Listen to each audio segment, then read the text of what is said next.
দেশব্যাপী অনুষ্ঠিত হয়ে গেল বহুল কাঙ্ক্ষিত ত্রয়োদশ জাতীয় সংসদ নির্বাচন। দেশে প্রথমবারের মতো এই নির্বাচনের সঙ্গে অনুষ্ঠিত হয়েছে গণভোট। উৎসবমুখর পরিবেশে বৃহস্পতিবার সকাল 7:30 থেকে বিকাল 4:30 পর্যন্ত দেশের 299টি আসনে একটানা চলেছে ভোট গ্রহণ। এরই মধ্যে অধিকাংশ আসনের ফলাফলও ঘোষণা হয়ে গেছে বেসরকারিভাবে। প্রাপ্ত এ ফলাফলে কুমিল্লা 4 আসন থেকে বাংলাদেশ জামাত ইসলামী নেতৃত্বাধীন 11 দলীয় জোটের হয়ে বিশাল জয় পেয়েছে জুলাই অভ্যুত্থানের সম্মুখ যোদ্ধা ও এনসিপির দক্ষিণাঞ্চলীয় মুখ্য সংগঠক হাসনাত আবদুল্লাহ। নিজ আসনের 116টি কেন্দ্রের সবকটিতেই আধিপত্য দেখিয়ে জয়লাভ করেছেন শাপলাকলি প্রতীকের এই প্রার্থী।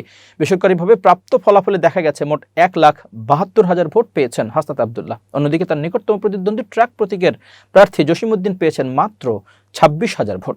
এদিকে নিজের এ জয় হাসনাত আবদুল্লাহ উৎসর্গ করেছেন ইনকিলাব মঞ্চের প্রয়াত মুখপাত্র শরীফ ওসমান বিন হাদিকে। বৃহস্পতিবার 12 ফেব্রুয়ারি রাত 12টার দিকে বেসরকারিভাবে বিজয়ী ঘোষণার পর কুমিল্লার দেবিদ্বারের নেতাকর্মীদের উদ্দেশ্যে তিনি বলেন, আমার বিজয় শহীদ শরীফ ওসমান হাদি ভাইকে উৎসর্গ করলাম। তিনি যে ইনসাফের বাংলাদেশ বিনির্মাণের স্বপ্ন দেখেছেন, সেই স্বপ্নের সিঁড়ি বেয়ে আমরা এগিয়ে যাব। আমরা ওসমান হাদি ভাইয়ের মতো আপোষহীন থাকব, সন্ত্রাস, চাঁদাবাজ, অনিয়ম ও দুর্নীতির বিরুদ্ধে রুখে দাঁড়াবো। হাসনাত আবদুল্লাহ বলেন, আমি বাংলাদেশের মানুষকে প্রতিশ্রুতি দিচ্ছি, আমার ভাই হাদি হত্যার বিচার নিশ্চিত করব।